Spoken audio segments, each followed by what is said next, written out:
This lesson is on using the while loop. The while loop is a little bit different way of doing looping code in PHP. It's a little bit different than the for loop that we covered earlier. I'm going to show you several ways to do a while loop. I've entered 3 items here into a grocery list that allows up to 7 items: apples, pears, and carrots. And I'm going to go ahead and submit this. Now, like I did with the for loop, I have a very simple while loop I'm going to show you that is just repeating the line numbers. It doesn't relate to the data that we just saw. But this grocery list does. Apples, pears, carrots. That looks good. And there's an alternative way to generate this that I'm going to show you. It's the same thing. Apples, pears, carrots. And then I have a grocery list where we skip pears entirely. And it just shows apples and carrots. So that's the code that I'm going to show you, how you generated these various outputs using a while loop. Okay, so here we are. This is the HTML code. Very similar. Item 1, item 2, so forth down to item 7. Nothing much going on here, but I did it all manually. I could actually use PHP to generate those, and we'll do something like that a little later. But right now, I just typed them all out. Let's go to the PHP code. Let's go to the top here. So it's the while loop. I wanted to show you just a very simple while loop. Now, the thing about a while loop is it doesn't have a built-in counter. If you want to use a counter with a while loop, you have to manage that yourself. Remember how we had $II in the for loop? Well, here I made up a variable name. It's an abbreviation for counter, CNTR, and I set it to 1. I can't do that within the while loop, not within this parentheses code. The only thing I can have in here is a comparison. That was in the middle of the parameters for the for loop, but here in a while loop I can only have a comparison. Comparisons, once again, can be one of 2 things they can resolve to. They can be true or they can be false. As long as this comparison is true, it'll keep doing the code that's between the curly braces that happens right below the while. Now there's 2 lines here. It's going to print line number, kind of like what we saw before, and print the counter. Instead of II, like we had in the for loop, I have $counter and a break. But look, I have an extra line of code.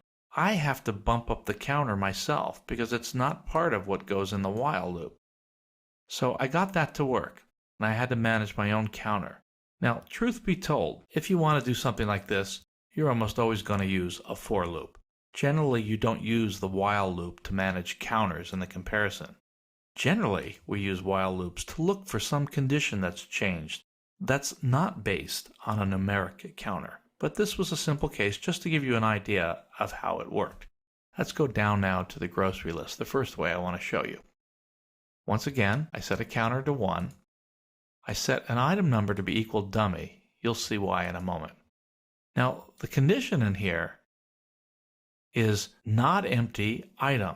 That's why I set this equal to dummy, because this first time in, I need this to be true. I'm not actually going to do anything with a dummy item, but I needed to make sure that the first time this while ran, that comparison evaluated to be true. And so dummy is not empty. That is true. Now it'll go on and do this code. So similarly that I've done before, I'm building up the name. Item 1 first time through. It'll be item 2 the second time through. I'm building up the HTML name. I'm appending them together and putting them in this special field to hold the name of the element that I want to get in the $post. So item HTML name. So it'll be item 1, item 2, item 3, so forth.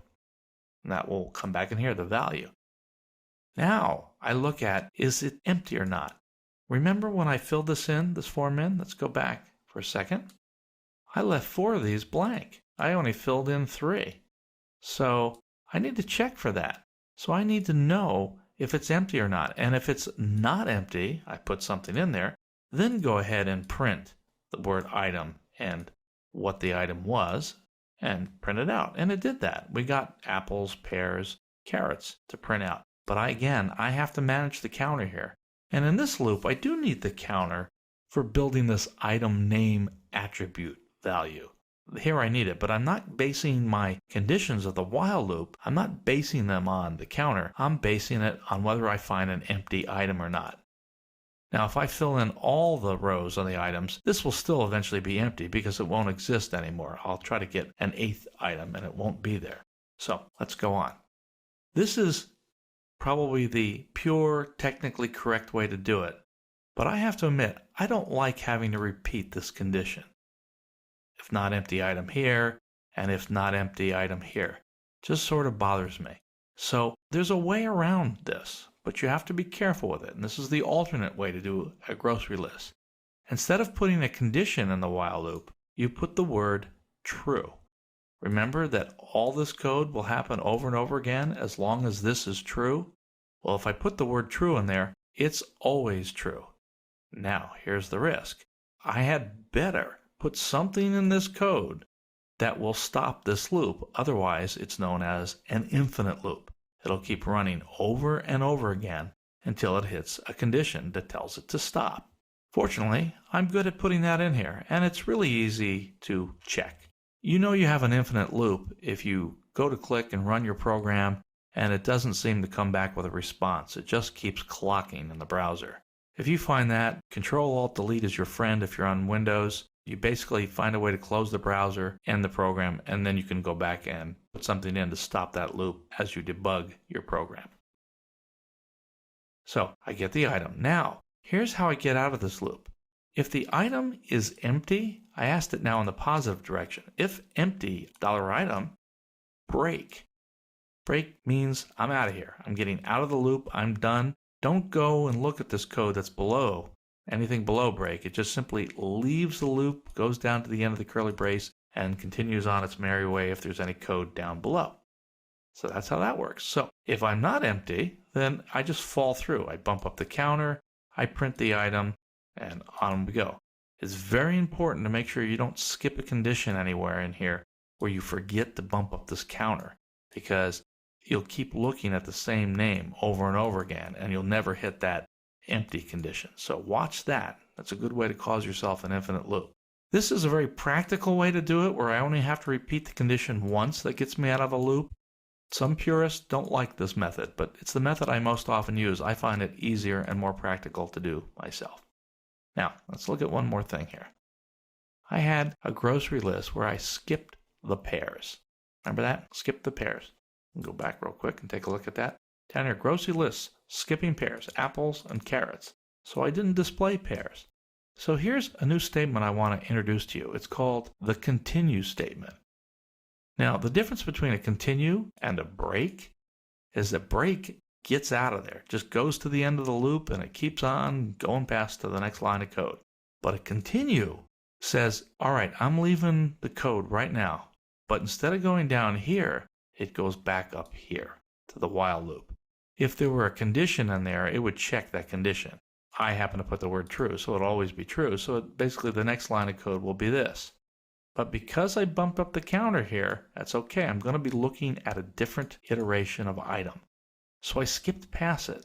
I never worried about printing the pairs. I never printed it when it was pairs. Equals pairs, continue. Get out of here, don't print. So this is a very simple case. We could have structured this differently and not used a continue at all. But I'm just doing this in a simple case to illustrate how that behaves. There may be in a case where you have a while loop with a much larger amount of code in it, where you're going to want to break out of it and iterate back to the top and do the next iteration. Not get out of the loop completely, but just go back to the top and continue. That ends our presentation on the while loop.